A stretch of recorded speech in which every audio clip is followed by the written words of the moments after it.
బీజాపూర్, గోల్కొండ రెండు మొఘల్ సామ్రాజ్యంలో విలీనమైన తర్వాత ఔరంగజేబు మరాఠా సామ్రాజ్యాన్ని హస్తగతం చేసుకునే ప్రయత్నాలు మొదలుపెట్టాడు. కానీ శివాజీ అనుసరించిన గెరిల్లా పోరాట మార్గాన్ని శివాజీ కొడుకు సంభాజీ కూడా కొనసాగించడంతో మరాఠాలను ఓడించడం ఔరంగజేబుకు చాలా కష్టమైంది. కానీ 1689లో ఔరంగజేబు వద్ద మిలిటరీ జనరల్గా పనిచేస్తున్న ముకరబ్ ఖాన్కి సంభాజీని ఓడించే పని అప్పచెప్పాడు. ముకరబ్ ఖాన్ సంభాజీని వెంబడించడం మొదలుపెట్టాడు. ఎట్టకేలకు ముకరబ్ ఖాన్ సంభాజీతో ప్రత్యక్ష యుద్ధం చేయగలిగాడు. ఆ యుద్ధంలో ముకరబ్ ఖాన్ సంభాజీని ఓడించాడు. అలా సంభాజీ కొడుకు సాహుని బందీగా చేసుకుని ఆగ్రాకి తీసుకెళ్లారు.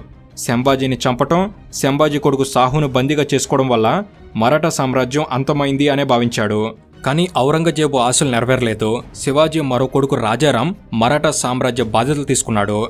సంభాజీ చేసిన పొరపాటు ఏంటంటే ఔరంగజేబు బలాన్ని తక్కువగా అంచనా వేసి ప్రత్యక్ష యుద్ధానికి దిగడమే. కానీ రాజారాం అలా చేయలేదు. మరాఠా సామ్రాజ్యాన్ని మళ్లీ నిర్మించడం మొదలుపెట్టాడు. మళ్లీ ఔరంగజేబుకి మరాఠా సామ్రాజ్యం తలనొప్పిగా మారింది. ఫుల్ వీడియోని ఆల్రెడీ మన తెలుగు నాలెడ్జ్ ఛానల్లో రిలీజ్ చేశాం. మీకు తప్పకుండా నచ్చుతుంది. సో అస్సలు మిస్ కాకండి.